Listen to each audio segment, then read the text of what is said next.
দেখেন আমরা কিন্তু পিঠাটা কিন্তু এই যে দুধের মধ্যে ভিজাইছি, তো আপনারা এরকম করে ভিজাবেন।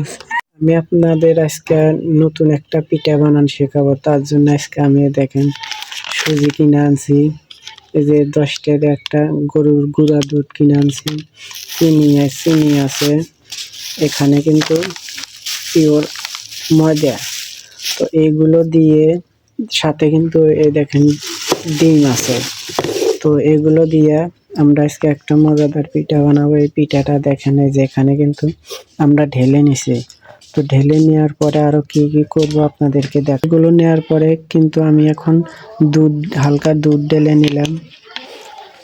দেন চায়ের কাপের 1 কাপ চিনি আমরা নিয়ে নিলাম, যাতে মিষ্টির কোনো ঘাটতি কম না হয়।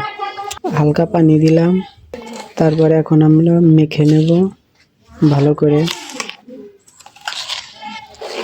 আপনারা দেখতে পাচ্ছেন এখন আমরা একটা ডিম সাথে ছেড়ে দেব। ডিম ছেড়ে দিয়ে ভালো করে মিক্স করে নিতে হবে। তো আপনারা ভিডিওটা দেখতে থাকেন, এখানে কোনো টেনে দেওয়া হবে না। তো ডিমটা ভালো করে কিন্তু মিক্স করে নেওয়া হইতেছে। এমনভাবে মিক্স করবেন যাতে একবার সব কিছু সমানে সমান মিক্স হয়ে যায়, কোনোটা যেন এক জায়গায় পড়ে না থাকে। সব ভালো করে মিক্স করে নেওয়া হবে। খাওয়া গেলে হয়েছে। তো আপনারা কিন্তু নুন সাথে দেবেন, আমরা কিন্তু নুন দিছি। তো নুন দেওয়ার ভিডিওটা করতে পারলাম না, একজন ফোন দিয়েছিল দিয়ে। আমরা কিন্তু সাথে দুধও অ্যাড করতে হবে। আপনাদের পিঠা বানাতে হলে আপনাদের দুধ কিন্তু আলাদা চিনি দিয়ে রান্না করতে হবে, তারপর সেই পিঠা কিন্তু দুধের ভিতরে রাখতে হবে। তো আমরা এখন দেখেন রাইস কুকারে দুধ গরম করতে দিয়েছি। তো আমরা এখন পিঠা বানাতে পালা।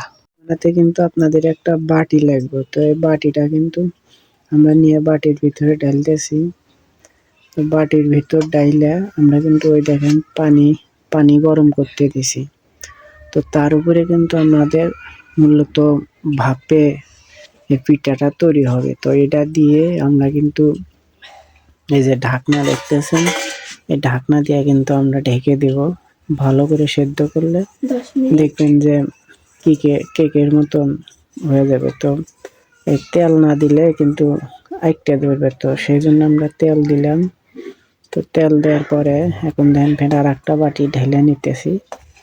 তো আমরা এখন ফের আগের মতনই সেই বাটি আমরা সেই পানির উপরে দেব। তো আপনারা কারার ভিতর কিন্তু যেগুলো বাটি আটে, তো সেগুলো দিয়ে দিবেন, তাহলে একসাথেই সব হয়ে যাবে। তো আমরা আর একটু কিন্তু সেরকম করতেছি। মূলত ভাপের পিঠার মতন, কিন্তু এর মধ্যে মেডিসিনটা হবে আলাদা। আমরা কিন্তু আসল পরে পুরো দমে কাজ চলে দিছি। তো এখন আমরা জালটা তাড়া করে তুলে দিয়ে ঢেকে